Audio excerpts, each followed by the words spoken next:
হ্যাঁ হ্যাঁ, দেখছেন যে হাতিগুলো কিন্তু কৃষকের ফসলগুলো কিন্তু নষ্ট করে দিচ্ছে।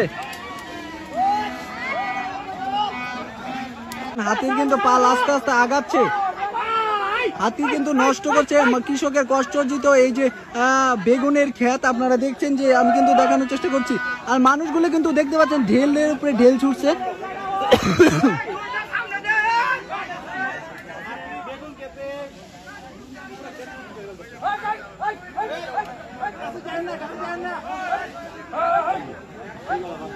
পাল কিন্তু একটি আস্তে আস্তে এগুচ্ছে, আর মানুষগুলো কিন্তু ভয়ে পিছাচ্ছে। আপনারা দেখতে পাচ্ছেন হাতির পাল থেকে কিন্তু সবাই আতঙ্কিত, যে কোনো সময় কিন্তু তীব্র বেগে কিন্তু চলে আসতে পারে। আর হাতি যদি এগোয় আস্তে আস্তে কিন্তু সেই সময় কিন্তু আসলে হাতির সাথে পাওয়া খুবই মুশকিল। দেখুন কি সাহস, হাতিকে আসলে লাঠি এবং কি ঢেল ছুটছে এই সাধারণ মানুষ, আর হাতি কিন্তু এদিকে সিমেন্ট টাল নষ্ট করছে। আপনারা হয়তো বা দেখছেন।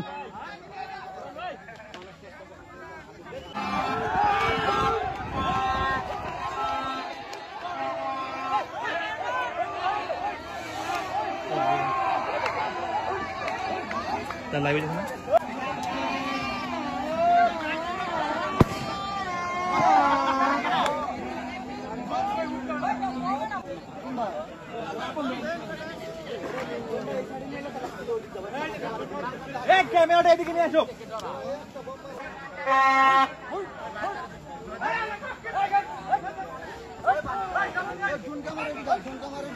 এই পাশে সামনে লালবাতি দেখছেন হাতিগুলো কিন্তু কৃষকের কষ্টার্জিত ফসল কিন্তু নষ্ট করে ফেলছে। হাতির বিশাল বড় একটি পাল, এর মধ্যে একটি কিন্তু বিশাল বড় একটি হাতিও কিন্তু দেখা যাচ্ছে। আপনারা দেখছেন কি বড় একটি হাতির পাল, দেখে আসলে অবাক হয়ে যাবেন। কিন্তু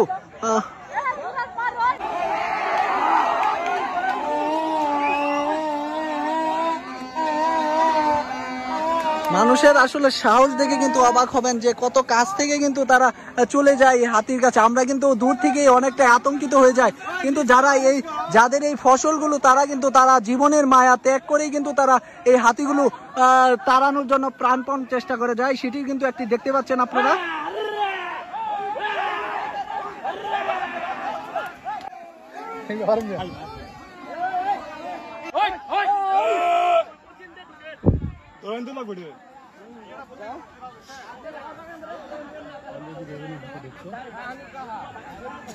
আপনারা দেখছেন হাতিগুলো কিন্তু আস্তে আস্তে বেগুনের ক্ষেত এবং কি বরবটির ক্ষেত কিন্তু নষ্ট করে ফেলছে। কৃষকের কষ্টার্জিত যে ফসল সেগুলো কিন্তু নষ্ট করে ফেলছে এই হাতিগুলো। আপনারা দেখছেন সকলেই কিন্তু এখানে দাঁড়িয়ে আছে এই হাতিগুলো দেখার জন্য। কেউ বা দাঁড়িয়ে আছে তার ফসল রক্ষা করার জন্য, আবার কেউ বা কিন্তু এই হাতিগুলোকে দেখার জন্য। আপনারা দেখছেন বর্তমান শেরপুরের ঝিনাইগাতি উপজেলার এই সন্ধ্যাগুড়া গ্রাম থেকে আপনারা দেখছেন হাতিগুলো কিভাবে আসলে এই বেগুন ক্ষেতগুলোকে নষ্ট করছে, খাচ্ছে। সেটি কিন্তু আপনাদের কাছে সেটি ধারণ করার জন্য কিন্তু আমি চেষ্টা করছি এবং কি আপনাদেরকে দেখানোর জন্য চেষ্টা করছি। আপনারা হয়তোবা দেখছেন হাতির কিন্তু একটি পাল অবশেষে কিন্তু বেগুনের ক্ষেতে কিন্তু নেমেই পড়েছে, বেগুনগুলো কিন্তু নষ্টই করে ফেলছে। দেখতে পাচ্ছেন যে বিশাল বড় একটি পাল, 50 থেকে 60টি হাতির কিন্তু একটি পাল আপনারা দেখতে পাচ্ছেন এইখানে।